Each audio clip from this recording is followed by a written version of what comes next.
안녕하세요. 노무법인 예성의 김순주 노무사입니다. 근로기준법상 여성 근로자가 출산을 하는 경우에는 출산 전후 휴가를 부여하도록 되어 있고, 휴가 기간 중 60일 또는 75일에 대해서는 유급으로 부여하도록 되어 있습니다. 이번 시간에는 출산 전후 휴가 기간 동안에 급여를 계산하는 방법에 대해서 알아보도록 하겠습니다. 출산 전후 휴가는 기본 90일을 부여를 하고 그 중에 60일은 유급으로 부여를 해야 됩니다. 그런데 이제 쌍둥이인 경우에는 120일을 부여를 해야 되고 그 기간 중에 75일을 또 유급으로 부여를 해야 됩니다. 또 한편 고용센터에서는 출산 전후 휴가 급여를 지급을 하는데요. 우선 지원 대상 기업의 경우에는 전체 기간에 대해서 지급을 하고, 그리고 우선 지원 대상 기업이 아닌 회사인 경우에는 무급인 기간만 지급을 합니다. 그래서 출산 전후 휴가 기간 동안 그 월별로 급여를 산정하는 방법들이 약간씩 상이한데요.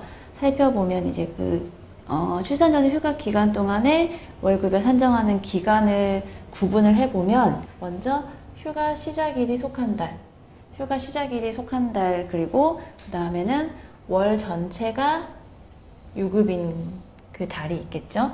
그리고 그 다음에는 이제 60일 동안만 유급이기 때문에 그 다음 달은 유급 기간이 종료한 달. 그러니까 이 기간에는 그 유급 기간도 섞여 있고, 그리고 무급인 기간도 섞여 있는 달이에요. 그리고 마지막 달은 휴가 종료일이 속한 달. 이 달은 이제 출산 전후 휴가 기간으로 인한 무급인 기간과, 그리고 복직을 바로 하는 경우에는 근로한 기간이 같이 속해 있는 달인데요.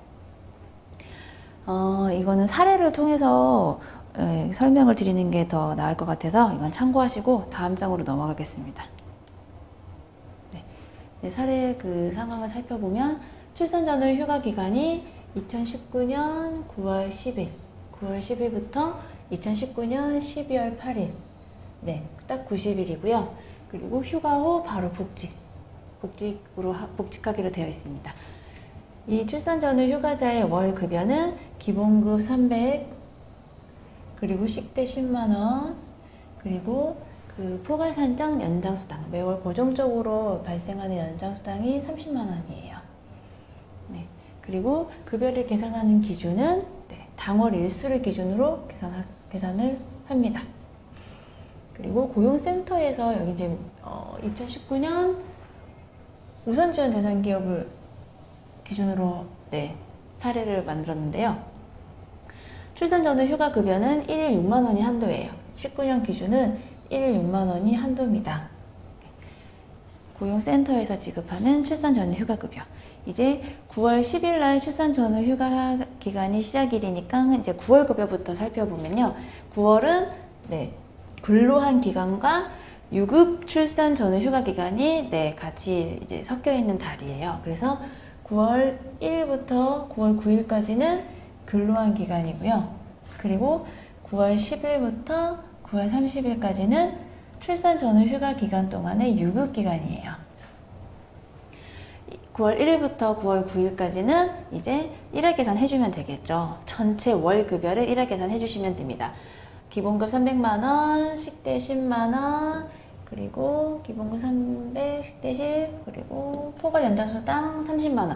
이렇게 이 전체 급여, 월 급여를 이제 30일, 9월달은 30일까지잖아요. 그래서 30일로 나눈 다음에 9일치, 근로한 기간, 9일치를 곱하면 되고, 그리고 9월 10일부터 9월 30일까지의 급여는 이제 유급으로 부여를 해야 된다 그랬잖아요. 최초 60일은.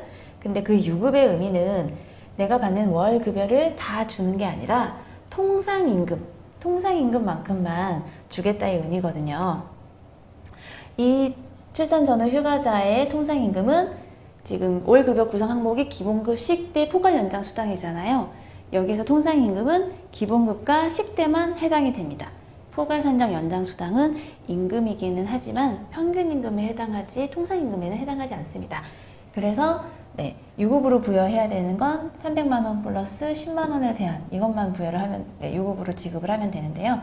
통상임금을 이제 30으로 나누고, 이제 9월달에서 출산 전후 휴가 기간은 21일이기 때문에 21일을 곱합니다. 그러면 이게 출산 전후 휴가 기간 동안에 유급으로 부여되는 그 급여 중에 일부예요. 그런데 우리는 우선 지원 대상 기업이에요. 우선 지원 대상 기업은 전체 휴가 기간 동안 다 출산 전후 휴가 급여를 지급하도록 되어 있죠. 지급하기로. 그래서 출산 전후 휴가 급여는 지급한다고 가정하고, 받는다고 가정하고 그 금액을 뺍니다. 그래서 그 차액만큼 지급을 하시면 돼요. 6만 원 곱하기 21은 고용센터에서 지원을 해주니까 우리 회사는 이 6만 원 곱하기 21일을 뺀 나머지 차액만 유급으로 부여하시면 되고 이렇게 지급하시면 됩니다. 그 다음 달은 이제 9월이 지난 그 다음 달 10월 달은 전체가 이제 유급인 기간이에요. 1일부터 31일까지 전체가 유급인 기간입니다. 이 기간도 300만 원 플러스 10만 원. 이 전체니까 1화 계산할 필요가 없죠. 그럼 310만 원에서 우리는 고용센터에서 지급하는 출산 전후 휴가 급여만큼은 공제하고 지급하면 돼요. 왜냐하면 6만 원 곱하기 31일치는 고용센터에서 지원을 해주기 때문입니다. 그래서 6만 원 곱하기 31일을 뺀 금액을 계산해서 지급하시면 돼요. 그 다음으로는 이제 출산 전후 휴가 기간 중에 유급으로 부여를 해야 되는 기간이 종료하는 달이 속해 있는 달이죠. 그 다음 11월 달. 그래서 1일부터 8일까지는 출산 전후 휴가 유급 기간이에요.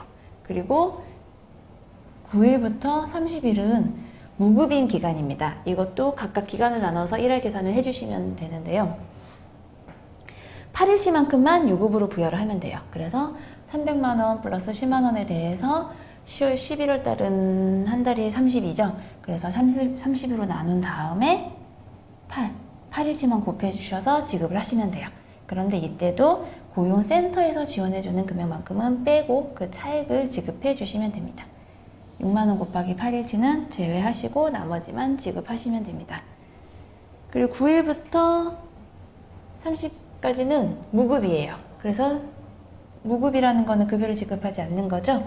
그래서 이거는 무급이니까 계산할 필요가 없고, 그래서 11월 달에 지급해야 되는 금액은 310만 원에서 8일치에 출산 전후 휴가 급여를 뺀 나머지 차액을 지급하시면 됩니다. 그 다음으로 이제 12월은 출산 휴가 종료일이 속한 달이에요. 그래서 12월 1일부터 8일까지는 출산 휴가지만 무급으로 부여를 해야 되는 날이고 기간이고, 그리고 9일부터 31일 출산 휴가를 사용하고 바로 복직을 했죠. 그래서 9월부터 31일까지는 근로한 기간이기 때문에 이 기간에 대해서 급여를 1회 계산해 주시면 됩니다. 근로한 기간이기 때문에 월 전체 급여에 대해서 1회 계산을 해 주시면 돼요. 그래서 300만 원, 10만 원, 식대, 그리고 이 30만 원까지 포괄 연장 수당까지 모두 합한 금액에 당월 일수 31일로 나눈 다음에 23일치, 근로한 기간 23일치를 곱해서 급여를 지급하시면 됩니다. 이제 출산 전후 휴가 기간 동안에 급여 지급해야 되는 부분에 대해서 계산을 알아봤고요. 그 다음엔 이제 공제해야 되는 항목들은 어떻게 공제를 해야 될지에 대해서 살펴보겠습니다. 소득세랑 고용보험료는 그냥 해당 월 과세에 따라서 일정 기준에 맞게 공제를 하시면 돼요. 그런데 건강보험료랑 연금보험료는 매월 고정적으로 공제를 하잖아요. 똑같은 그 보험료를. 근데 건강보험료 같은 경우에 출산 전후 휴가 기간은 건강보험료 납부유예 사유에 해당하지 않습니다. 해당하지 않아요. 뭐 그러니까 건강보험료 납부유예 사유에 해당하는 경우에는 휴직인 경우가 대표적으로 있는데, 이 출산 전후 휴가는 휴직이 아니라 휴가이기 때문에 납부유예 사유에 해당하지 않습니다. 이 납부유예 사유에 해당을 하는 경우에는 납부유예 말 그대로 그 기간 동안에 납부를 유예하고 이제 복직을 하거나 하는 경우에 그 유예한 기간 동안에 보험료를 정산을 하는데요. 한 50% 정도 아니면 육아휴직인 경우에는 60% 경감을 하고 보험료 정산이 이루어지는데요. 이 출산 전후 휴가 기간은 건강보험 납부유예 사유에 해당하지 않습니다. 그래서 매월 건강보험료를 공제를 해야 돼요. 출산 전후 휴가 기간이더라 하더라도 매월 건강보험료를 공제합니다. 그런데 출산 전후 휴가를 간 다음에 바로 복직을 해서 근로를 개시하는 경우에는 상관이 없는데, 보통 출산 전후 휴가를 간 다음에 육아휴직을 가는 경우가 대부분일 텐데요. 이때 마지막 30일은 무급이잖아요. 근데 이때 출산 전후 휴가 기간 동안 마지막 30일은 무급이면서 또 육아휴직을 가면 또 무급이에요. 그러면 그 출산 전후 휴가 그 종료일에 속한 달은 전체가 무급일 수밖에 없는데 그 달에도 보험료는 부과가 됩니다. 그러면 무급인데 보험료를 어떻게 공제를 할 수 있을까요? 그래서 이 방법은 두 가지가 있는데 전달, 직전 달에 보험료 2배를 공제를 하던가 아니면 육아휴직까지 끝나고 돌아오고 나면 그때 2배를 공제하던가. 근데 아무래도 전자가 낫겠죠.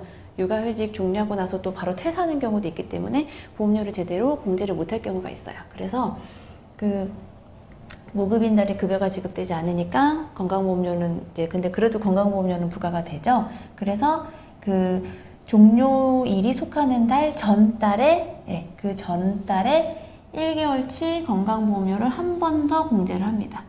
한 번 더 공제. 연금보험료 같은 경우에는 출산 전후 휴가 기간 동안에도 납부 예외 신청이 가능한데 건강보험료는 납부 유예예요. 유예면서 일정 비율만큼 경감을 해줍니다. 그런데 연금보험료는 납부 예외예요. 그러니까 그 기간 동안에는 납부를 전액을 납부하지 않아도 되는데 이것도 이제 우선지원 대상 사업장인 경우랑 우선지원 대상 사업장이 아닌 경우로 나눌 수 있는데 우선지원 대상 사업장인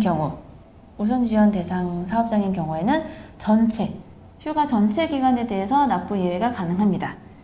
그래서 납부 예외 신청을 한 경우에는 그 출산 전후 휴가 시작일이 속한 달과 그리고 종료일이 속한 달까지 다 공제를 하지 않습니다. 다 납부 예외가 됩니다. 그래서 출산 전후 휴가 시작일이 속한 달부터 종료일이 속한 달까지 공제를 하지 않습니다. 그리고 우선지원 대상 사업장이 아닌 경우에는 아닌 경우에는 출산 전후 휴가 기간 중에 무급 기간에 대해서만